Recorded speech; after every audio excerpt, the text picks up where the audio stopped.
Hello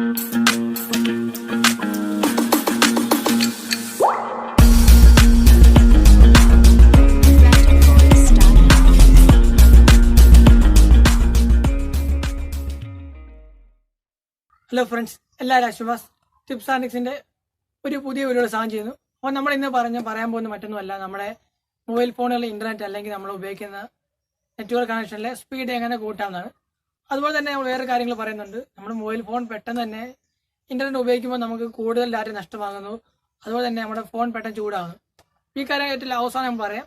അപ്പോൾ അതിനു മുമ്പ് ഞങ്ങളൊരു 3 ഡിഫറൻസ് കാര്യമാണ് നമ്മുടെ ഇൻ്റർനെറ്റിൻ്റെ ഈ നെറ്റ്വർക്ക് സ്പീഡ് കൂട്ടാനുള്ള കാര്യങ്ങൾ പറയുന്നത്. അപ്പോൾ ഒന്നാമത്തെ കാര്യം വെച്ചാൽ നമ്മളൊരു ആപ്ലിക്കേഷൻ സജസ്റ്റ് ചെയ്യുന്നുണ്ട്. അപ്പോൾ നിങ്ങൾക്ക് വേണമെങ്കിൽ ആപ്ലിക്കേഷൻ ഉപയോഗിക്കാം. ഈ ആപ്ലിക്കേഷൻ എങ്ങനെ നമ്മുടെ നെറ്റ്വർക്കിൽ നമ്മുടെ ഇൻ്റർനെറ്റ് ഉപയോഗിക്കുമ്പോൾ എങ്ങനെ സ്പീഡ് വർദ്ധിപ്പിക്കുമെന്ന് പറഞ്ഞുതരാം. അപ്പോൾ നമ്മൾ എക്സാമ്പിൾ ഇപ്പോൾ UC ബ്രൗസറൊക്കെ ഉപയോഗിച്ചിട്ടുള്ളത് അറിയാം. അപ്പോൾ നമ്മൾ ഒരു സാധനം ഡൗൺലോഡ് ചെയ്യുകയാണെങ്കിൽ അത് ഡൗൺലോഡ്സ് കൂടാതെ ഒരു ചെറിയ പേഴ്സൻറ്റേജ് ഇച്ചിരി ഒരു വ്യത്യസ്ത കളറുകളിൽ ഇരട്ടി ഡാറ്റ വേറെ അഡീഷണൽ ഡൗൺലോഡ് ചെയ്യുന്നുണ്ട്. അപ്പോൾ അങ്ങനെ ഡൗൺലോഡ് ചെയ്യുന്ന പോലെ തന്നെ ഈ ആപ്ലിക്കേഷൻ നമുക്ക് വർക്ക് ചെയ്യുന്നത്. പക്ഷേ നമ്മൾ ഉപയോഗിക്കുന്ന ഡാറ്റയേക്കാൾ കുറച്ച് ഡാറ്റ നമുക്ക് കൂടുതൽ എടുത്ത് ഉപയോഗിക്കാം. പക്ഷേ ഒത്തിരി ഡാറ്റയൊന്നുമില്ല. ഇപ്പോൾ 100 MB ആണെങ്കിൽ ചിലപ്പോൾ 125 KB, 100 KB ആണെങ്കിൽ 125 KB, അങ്ങനെ ചെറിയ ചെറിയ പോയിന്റ്. 1G നമുക്ക് ഉപയോഗിക്കുന്നതാണെങ്കിൽ അതുപോലെ തന്നെ 1.5 അതുപോലെ ചെറിയ ചെറിയ വ്യത്യാസങ്ങൾ ഉപയോഗിക്കാം. ചെറിയ സ്പീഡ് കൂടും, അത്രേ ഉള്ളൂ ഈ ആപ്ലിക്കേഷൻ വഴി ഉപയോഗിക്കുമ്പോൾ വർക്കാണ്. അപ്പോൾ രണ്ടാമത്തെ കാര്യം ഇപ്പോൾ നമ്മുടെ മൊബൈൽ ഫോണുകളിൽ സിം സ്റ്റാറ്റസ് പറഞ്ഞ ഒരു ഓപ്ഷൻ ഉണ്ടായിരിക്കും.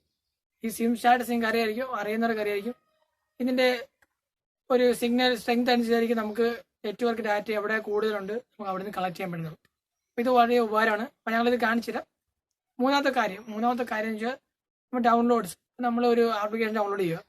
എക്സാമ്പിൾ നമ്മളിപ്പോൾ ഒരു സിനിമ ഡൗൺലോഡ് ചെയ്യുന്നതോ, അപ്പോൾ നിങ്ങൾ എവിടെ നിന്ന് ഡൗൺലോഡ് ചെയ്യാൻ ആഗ്രഹിക്കുന്ന അവിടെ ആ കുറച്ച് പൊസിഷൻ നിങ്ങൾ മാറ്റി ഈ മൊബൈൽ ഡിവൈസ് കൊണ്ട് മാറ്റി നോക്കുക. അപ്പോൾ എവിടെ നിന്നാണ് മൊബൈൽ ഡിവൈസ് ഫാസ്റ്റായിട്ട് ഡൗൺലോഡ് ചെയ്യുന്നത് ആ സ്ഥലത്തായിരിക്കും സിഗ്നൽ സ്ട്രെങ്ത് കൂടുതൽ. അപ്പോൾ അവിടെ നമുക്ക് ഡാറ്റ എളുപ്പം കളക്ട് ചെയ്യാൻ കഴിയുന്നതായിരിക്കും. അപ്പോൾ നമുക്ക് ഇൻ്റർനെറ്റ് സ്പീഡ് കൂടുതൽ അവിടെ ആയിരിക്കും. അല്ലാതെ നമുക്ക് ഡാറ്റ കറക്റ്റ് വീട്ടിലോട്ട് വിളിച്ച് കൊണ്ടുവരാൻ പറ്റും, അങ്ങനെ സംഭവമൊന്നുമില്ല. അപ്പോൾ ഇവിടെ ഡാറ്റ ഈ സിഗ്നൽ ഉള്ള സ്ട്രെങ്ത് ചെയ്ത് മാത്രമേ നമുക്ക് ഡാറ്റ കളക്ട് ചെയ്യാൻ പറ്റത്തുള്ളൂ. അപ്പോൾ നിങ്ങൾ നോക്കേണ്ട ഒന്നെങ്കിൽ ആപ്ലിക്കേഷൻ ഉപയോഗിക്കുക, അല്ലെങ്കിൽ സിഗ്നലിൻ്റെ സ്ട്രെങ്ത് നോക്കുക. അപ്പോൾ സിഗ്നൽ സ്ട്രെങ്ത് നോക്കി എങ്ങനെയാണ് നമ്മൾ ഈ ആപ്ലിക്കേഷൻ വഴി നമുക്ക് ഈ നെറ്റ് എങ്ങനെ യൂസ് ചെയ്യാമെന്നാണ് നമ്മൾ പറഞ്ഞു തരുന്നത്. അപ്പോൾ വീഡിയോയിലോട്ട് പോവാം. Let's watch for a video. Hello friends, അപ്പോൾ നമ്മളിന്ന് പറയാൻ പോകുന്ന ഐഡിയ കറക്റ്റായിട്ട് വർക്കാവുന്ന ഐഡിയ ആണ്. വേറെ ഒന്നുമില്ല പറഞ്ഞാൽ ഇത് നമ്മുടെ ഫോണിൽ തന്നെയുള്ള ഐഡിയാസാണ്. അപ്പോൾ നമ്മൾ ആദ്യം തന്നെ ചെയ്യേണ്ടത് നിങ്ങളുടെ സെറ്റിങ്സ് ഉണ്ട്. സെറ്റിങ്സ് കണ്ടോ, നമ്മുടെ സെറ്റിങ്സ് ഓപ്പൺ ആക്കുക. അപ്പോൾ നിങ്ങൾക്ക് ഇതുപോലെ നിങ്ങളുടെ സിസ്റ്റത്തിൻ്റെ എബൌട്ട് അതുപോലെ എന്തെങ്കിലും ഓപ്ഷൻ ഉണ്ടായിരിക്കുമല്ലോ, എബൌട്ട് മൈ ഫോൺ ഒക്കെ ഓപ്ഷൻ ഉണ്ടായിരിക്കും. അപ്പോൾ സിസ്റ്റത്തിൽ നമ്മുടെ എബൌട്ട് ഫോൺ ഒന്ന് ജസ്റ്റ് ക്ലിക്ക് ചെയ്യുക. അപ്പോൾ നിങ്ങൾക്ക് ഇതുപോലെ ഇൻ്റർഫേസിന് കുഴപ്പമില്ല. അല്ലെങ്കിൽ നിങ്ങൾക്ക് mobile status, phone status, signal status, അങ്ങനെ ഒത്തിരി ഇതുപോലെ കാണുന്നുണ്ടായിരിക്കും. അപ്പോൾ ആ സ്റ്റാറ്റസ് ഒന്ന് പ്രസ് ചെയ്യുക. അപ്പോൾ നിങ്ങൾക്ക് ഇവിടെ കാണാൻ കഴിയുന്നുണ്ടായിരിക്കും നെറ്റ്വർക്ക് കാണിക്കുന്നുണ്ടായിരിക്കും. അപ്പോൾ നമ്മൾ ഉപയോഗിക്കുന്ന എല്ലാ ഡിവൈസുകളുടെയും സ്റ്റാറ്റസ്, ബ്ലൂടൂത്ത് ആയാലും IP അഡ്രസ്സ് ആയാലും എല്ലാത്തിൻ്റെയും ഇവിടെ അവൈലബിൾ ആണ്. നമുക്ക് വേണ്ടത് സിഗ്നൽ സ്ട്രെങ്ത് ആണ്. അപ്പോൾ നമ്മൾ നെറ്റ്വർക്ക് ഒന്ന് ക്ലിക്ക് ചെയ്യുക.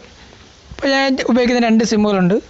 2 സിമ്മുകളിലെയും നെറ്റ്വർക്കിൻ്റെ സ്ട്രെങ്ത് എന്ന് പറയാൻ വെച്ചാൽ നമ്മളിപ്പോൾ കണ്ടോ, നിങ്ങൾക്ക് കാണാൻ കഴിയുന്നുണ്ടെങ്കിൽ -101 dpm 39 ASU എന്ന് കാണാം.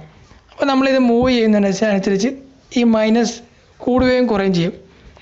അപ്പോൾ കൂടുകയും കുറയുകയും ചെയ്യുന്നതനുസരിച്ചായിരിക്കും നമ്മുടെ സിഗ്നലിൻ്റെ സ്ട്രെങ്ത് കൂടുകയും കുറയുകയും ചെയ്യുന്നത്. അപ്പോൾ നമ്മളിത് -100 താഴെ വരുവാണെങ്കിൽ നമ്മുടെ സ്ട്രെങ്ത് വളരെ കൂടുതലായിരിക്കും. ഇപ്പോൾ സ്ട്രെങ്ത് കണ്ടോ, നിങ്ങൾക്ക് കാണാൻ കഴിയുന്നുണ്ടായിരിക്കും സ്ട്രെങ്ത് കുറവായിരിക്കും.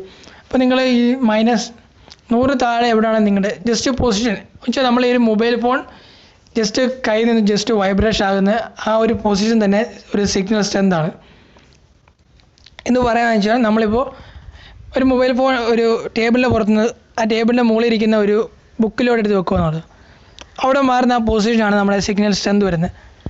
അപ്പോൾ അതുപോലെ ചെറിയ മൂവിങ് പൊസിഷൻ മാത്രമാണ് സ്ട്രെങ്ത് വരുന്നത്. അപ്പോൾ നമ്മൾ വലിയ ഡൗൺലോഡ്സ് ഒക്കെ ചെയ്യുന്ന ആൾക്കാരാണെങ്കിൽ ഇതുപോലെ മൂവിങ് സ്ട്രെങ്ത് നോക്കിയിട്ട് നിങ്ങൾക്ക് ഇതുപോലെ ഉണ്ടോ 1 or 2 അപ്പോൾ നല്ല സ്പീഡുള്ള റേഞ്ച് വന്നിട്ടുണ്ടെന്ന് അർത്ഥം. അപ്പോൾ ഒരു ചെറിയൊരു കാര്യം മാത്രമാണ്, വേറെ കാര്യങ്ങൾ പറഞ്ഞുതരാം. അപ്പോൾ ഇങ്ങനെ വരുമ്പോൾ നമുക്ക് സിഗ്നൽ സ്ട്രെങ്ത് കൂടുതലായിരിക്കും. അതുപോലെ തന്നെ വളരെ എളുപ്പം തന്നെ ഡൗൺലോഡ് ചെയ്യാൻ സാധിക്കുന്നതായിരിക്കും. അപ്പോൾ ഇത് വലിയ ടിപ്സാണ്. അപ്പോൾ നിങ്ങൾ നോക്കുക. പിന്നെ കൂടാതെന്ന് പറയുമ്പോൾ നമ്മൾ ഇപ്പോൾ ഡൗൺലോഡ് ചെയ്യുന്ന സമയത്താണെങ്കിൽ നമ്മൾ ഈ സിഗ്നൽ സ്ട്രെങ്ത് നോക്കുന്നില്ലെങ്കിൽ നിങ്ങൾക്ക് അറിയാം ഡൗൺലോഡ് സ്പീഡ് ഓരോ പൊസിഷനിലും ഓരോ സ്പീഡായിരിക്കും. അപ്പോൾ നിങ്ങളിങ്ങനെ പൊസിഷൻ മാറ്റി നോക്കുമ്പോൾ സ്പീഡ് കൂടുതൽ എവിടെയാണോ അവിടെ ചെക്ക് ചെയ്യുക. അത് വളരെയധികം ഉപകാരപ്പെടുന്നതായിരിക്കും. പിന്നെ ആപ്ലിക്കേഷൻ, അപ്പോൾ നിങ്ങൾ ഏതൊരു ആപ്ലിക്കേഷൻ യൂസ് ചെയ്താലും വർക്കാകുന്ന കണ്ടീഷനുകൾ ചില കണ്ടീഷനുകൾ വ്യത്യസ്തമാണ്. കാരണം വെച്ചാൽ നമ്മുടെ മൊബൈൽ ഫോണുകളിൽ അവർ ആക്സസ് ചെയ്യാൻ വളരെ അധികം ചാൻസ് കൂടുതലാണ്. കാരണം വെച്ചാൽ ഒരു സ്ട്രെങ്തിനെ നമുക്ക് ഡാറ്റ കളക്ട് ചെയ്ത് നമുക്ക് ഫാസ്റ്റായിട്ട് തരുവാണ്. അപ്പോൾ നമ്മുടെ ഡാറ്റ കളക്ട് ചെയ്ത് തിരിച്ചെടുക്കാൻ അവർക്ക് വളരെയധികം എളുപ്പമായിരിക്കും. അപ്പോൾ നിങ്ങൾ നോക്കേണ്ട കാര്യം എന്ന് വെച്ചാൽ നമ്മുടെ മൊബൈൽ ഓവറായിട്ട് ഡാറ്റ ലോസ് ആകുന്നു വെച്ചാൽ അതുമായിട്ട് അപ്പോൾ നമ്മളറിയാതെ തന്നെ നമ്മുടെ ചില ആപ്ലിക്കേഷനുകൾ ഇൻബിൽറ്റ് ആയിട്ട് നമ്മുടെ ഫോണുകളിൽ കാണും. നമ്മൾ നോക്കി ഐക്കൺ പോലും കാണത്തില്ല. ഈ ആപ്ലിക്കേഷൻ വർക്ക് ആകുന്നുണ്ടെന്ന് പോലും നമ്മുടെ സിസ്റ്റത്തിൽ നമുക്ക് നോക്കിയാൽ കാണാൻ കഴിയത്തില്ല. വിസിബിൾ ആയിട്ട് അല്ലാത്ത ആടുകളാണ് ഈ പോലെ ആപ്സൊക്കെ കാണുമായിരിക്കും.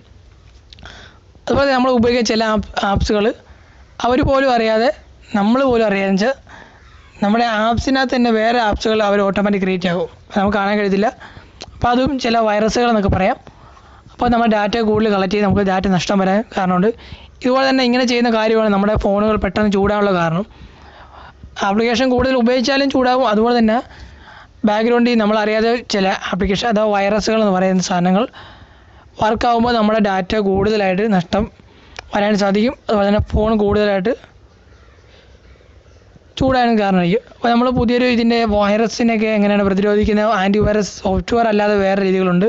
അപ്പോൾ ഞങ്ങളത് പറഞ്ഞു തരാം, അടുത്തൊരു വീഡിയോയിലൂടെ പറഞ്ഞു തരാം. അപ്പോൾ വീഡിയോ ഇഷ്ടപ്പെടുന്നു കരുതുന്നു. അപ്പോൾ ഇതെല്ലാം download link application download link എൻ്റെ ഡിസ്ക്രിപ്ഷൻ ബോക്സിലുണ്ട്. അപ്പോൾ നിങ്ങൾക്ക് ഡൗൺലോഡ് ചെയ്യാവുന്നതാണ്. ഇഷ്ടപ്പെട്ടാൽ തീർച്ചയായും ലൈക്കും ഷെയറും കൊടുക്കുക. അല്ലെങ്കിൽ എന്തെങ്കിലും ഡൗട്ടുകൾ ഉണ്ടെങ്കിൽ കമൻറ്റ് ചെയ്യാവുന്നതാണ്. Thanks for watching my video.